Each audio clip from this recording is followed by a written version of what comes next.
So it's Labor Day weekend 2025, and I am climbing aboard the Borghi Airline Mooney aircraft at the Essex County Airport in Fairfield, New Jersey. This is the second video in this series that I've made, probably the second and final one.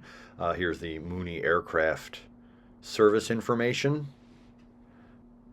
And having the pleasure of looking at the aircraft from the front, here's Captain Borghi in his pre-flight checks, keeping us extremely safe. He was very efficient. He's a hell of a good pilot.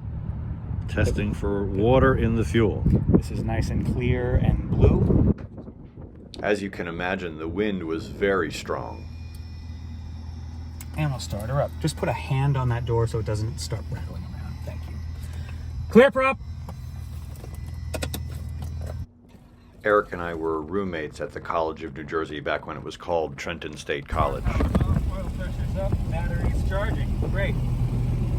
Getting in an airplane with another human being who's going to fly you around is definitely an act of faith, and I have all the faith in the world in Captain Borghi.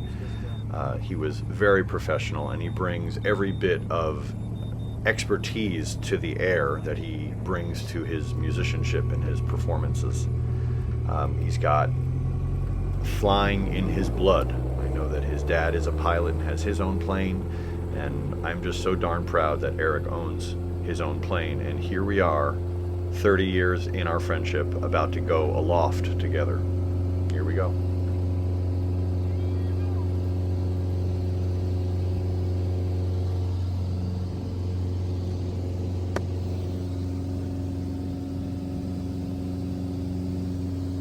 Of course, this was a beautiful, sunny, gorgeous day, and we were just having the time of our lives, feeling the extra gravity as we were ascending. And of course, we got a good aerial look around of what was nearby. So now that we're aloft, we took a flight plan that took us down the Hudson River, very scenic spots of New York City and the Statue of Liberty and all that, and through the Verrazano Bridge. And then ultimately, we were facing south towards Sandy Hook and made a right towards the Bayshore area and did a beauty pass of northern Monmouth County and the Bayshore. Here's Sandy Hook.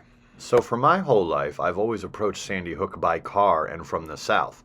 So approaching it from the north by air was really unique.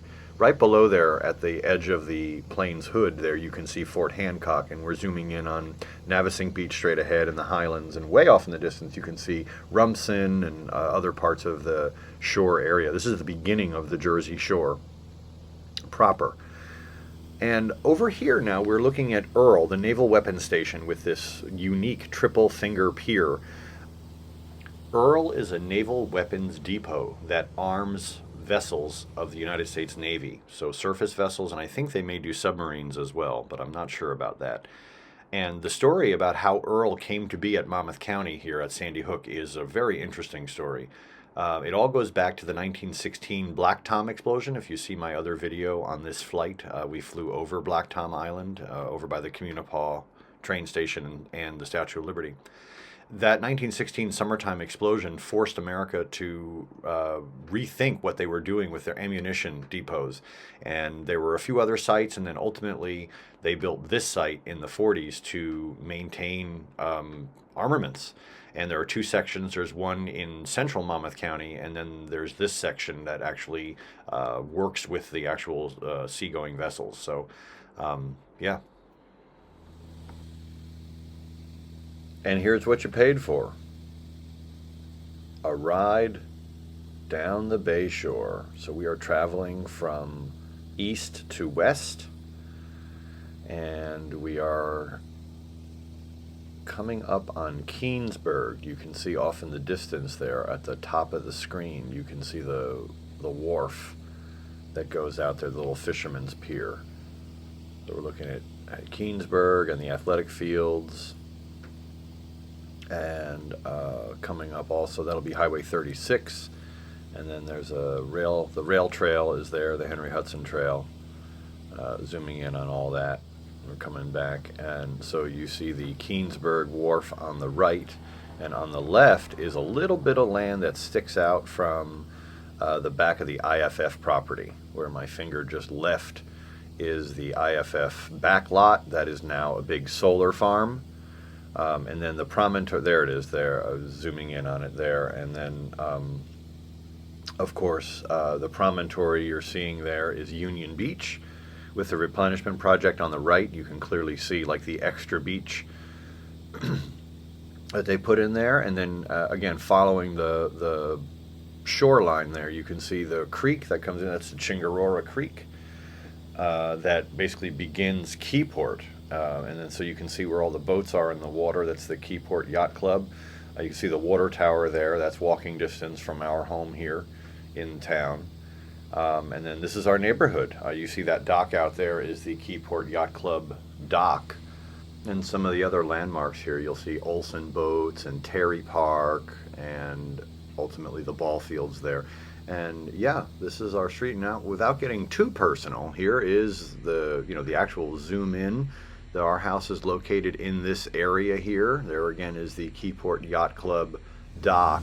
And here we are leaving. There's the dock again. So it shows you that we're sort of circling away. So we can get a little perspective on where my home is in Keyport. Kind of awesome to have this perspective. It was really magical to have this perspective provided by Captain Borghi. Thank you, Eric. And there's just a quick moment to see it. And we move on quickly to the Great Beds Spark Plug Lighthouse and some other interesting items that are up the Raritan River there as we circled back north. There's the Sayreville Water Tower. We went by New Brunswick and could see that at a distance. And here we are, coming in for a landing. You couldn't even see the airfield at first, at least I couldn't. And then I spotted it, and I zoomed in and made it clear. And then I made this time lapse of the landing. Very smooth, very clean. Look at that. Beautiful landing. And a good overall look at our flight plan from Eric's iPad, the navigation app that we used. That was our full flight path there. And some details about the plane. And I just thought this stuff was fascinating, that you could document everything. And there's Mr. Borghi parking the plane, Captain Borghi. Let me correct myself, Captain Borghi, doing a great job there, not only in the air, but on the ground, making sure that beauty is right where it should be. And so, yeah, we were in the air for 53 minutes, and we were going 124 knots and all that good stuff. And there she is, parked again for another day. So first, let me say a big, big thank you to Eric Borghi of Borghi Airlines and this Mooney aircraft, and a big thank you to all of you as well who joined us on this venture today. Thank you.